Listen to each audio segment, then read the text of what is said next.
ഇവിടെ ആ ഒരു ഡയലോഗാണ് സത്യം പറഞ്ഞാൽ നമ്മുടെ സോഷ്യൽ മീഡിയ ഏറ്റവും കൂടുതൽ വൈറലായി എന്തുവാ ഇതെന്നുള്ളത്. ആ ഒരു ലെവലിലാണ് നമുക്ക് അത്യാവശ്യം ഫോളോവേഴ്സ് കയറിയതും. ടിക്ടോക്കിലായാലും യൂട്യൂബിലായാലും ഫേസ്ബുക്കിലും എല്ലാം ഭയങ്കര വൈറലായിരുന്നു. എന്നിട്ടാണ് ഞങ്ങളെ ഇന്റർവ്യൂവിന് വിളിച്ചിട്ട് എന്ത് വാങ്ങു പോലും അറിയാതെ. നിങ്ങൾ അങ്ങനെ ഞാൻ നിങ്ങളെ വെറും ഒരു സെന്റൻസിന്റെ പുറത്തല്ല വൈറലായി കണ്ടല്ല, നിങ്ങളുടെ മൊത്തത്തിലുള്ള ക്രിയേറ്റിവിറ്റിയുടെ പുറത്താണ്. മനസ്സിലാക്കണം മക്കളെ,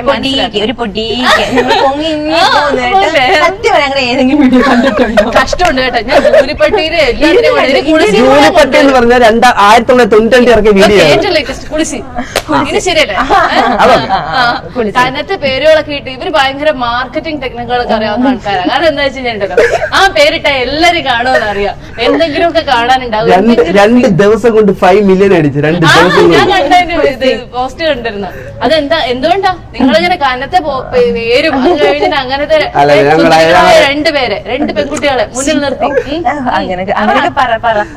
മാർക്കറ്റിംഗ് ഒന്നുമല്ല, എന്തായാലും ആൾക്കാരെ കാണുമെന്നറിയാം നമുക്ക്. അല്ലെങ്കിൽ നമ്മുടെ ഏകദേശം വീഡിയോസ് എല്ലാം 6 ഇഞ്ച് കിട്ടാറുണ്ട്. നമ്മുടെ പ്രേക്ഷകരുടെ സപ്പോർട്ടാണ്. Thank you. അതിവിനയം ചേട്ടാ ഇവിടെ വന്നപ്പോ തന്നെ പറഞ്ഞു, അതായത് നമ്മുടെ എന്തെങ്കിലും ഡയലോഗ് അടിച്ചിട്ട് പ്രേക്ഷകരുടെ എങ്ങാനും നെഗറ്റീവ് വാങ്ങിച്ചാലോ എന്ന് വിചാരിച്ചിട്ട് ആദ്യമേ സഞ്ജോട്ടൻ ഇരുന്നിട്ട് എല്ലാം നിങ്ങളുടെ സപ്പോർട്ടാണ്. ക്ഷമിക്കണം, അവരൊരിക്കലും ഞങ്ങളെ ഒന്നും പറയുന്നില്ല. അതുപോലെ സ്നേഹം ഞങ്ങൾ അവർക്ക് കൊടുക്കുന്നു. ഒരു കുഴപ്പമില്ല, ഞങ്ങളെ ഫുൾ സപ്പോർട്ടായിരിക്കും. അല്ലല്ല അങ്ങനല്ല, കമന്റ്സ് ഒക്കെ കിട്ടാറുണ്ട്, നെഗറ്റീവ് കമന്റ്സ് ഒക്കെ. ഈ സി കേരളത്തിലേക്ക് നിങ്ങൾ എങ്ങനെയാ വരുന്നത്? മിസ്റ്റർ ആൻഡ് മിസ്സസിലൂടെ അങ്ങനെയല്ലേ ആദ്യം ടി വി സ്ക്രീനിലേക്ക്? ടിക്ടോക്കിലെ വീഡിയോസിലൂടെ അവർ ആദ്യമേ നമ്മളെ വിളിക്കുന്നത്. സി കേരളത്തിൽ ഷിബിൻ എന്ന് പറയുന്ന ചേട്ടൻ വിളിക്കുന്നത്. പിന്നെ ഇവിടെ വന്ന് ഗ്രൂമിങ്ങും കാര്യങ്ങളും ഉണ്ടായിരുന്നു, ചെറിയൊരു ഓഡീഷൻ ഉണ്ടായിരുന്നു. അത് കഴിഞ്ഞ് നമ്മൾ സെലക്ട് ആയിരുന്നു. മിസ്റ്റർ ആൻഡ് മിസ്സസിലേക്ക് കയറിയപ്പോ കുറെ കൂടെ ആൾക്കാർ തിരിച്ചറിഞ്ഞു. ഇപ്പൊ മിസ്റ്റർ നേരത്തെ ടിക്ടോക്ക് ചെയ്യുന്ന ചേട്ടൻ ചേച്ചി ഇപ്പൊ എവിടെങ്കിലും പോകുമ്പോ അയ്യോ മിസ്റ്റർ ആൻഡ് മിസ്സസിലെ ചേട്ടൻ ചേച്ചി അല്ലേ എന്ന് പറയുന്നത് സോഷ്യൽ മീഡിയയുടെ ലെവൽ വെച്ചായിരുന്നു. ഇപ്പൊ ടിവിയുടെ ലെവൽ വെച്ചൂടെ പറയുമ്പോൾ നമുക്കൊരു വലിയ. അത് മാത്രമല്ല നമുക്ക് നമ്മളെ ഒന്ന് മനസ്സിലാക്കാം. കാരണം ചില സമയത്ത് നമുക്ക് ഓൺ സ്പോട്ടുകൾ അങ്ങനെയൊക്കെ തരും ഇതിനകത്ത്, മിസ്റ്റർ ആൻഡ് മിസ്സിനകത്ത്. അപ്പൊ നമുക്ക് നമ്മളെ തന്നെ നമ്മുടെ അത് മാത്രമല്ല ഗ്രൂമിങ് എന്ന് പറഞ്ഞു കഴിഞ്ഞാൽ അത് വലിയൊരു സംഭവം.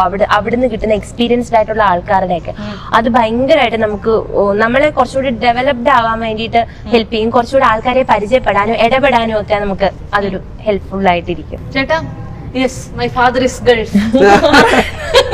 Yes my father is Gulf. എഴുതൊന്നുമില്ല, അത് ജസ്റ്റ് നമ്മള് ആ സംഭവങ്ങളെല്ലാം സ്പോട്ടിൽ ഇടുന്ന സാധനമാണ്. സഞ്ജു മധു അപ്പൊ yes my father is Gulf. അതിനകത്തെന്ന് പറഞ്ഞു കഴിഞ്ഞാല് നമുക്ക് സ്ക്രിപ്റ്റ് എന്ന് പറഞ്ഞ സംഭവം ഉണ്ടായിരുന്നു.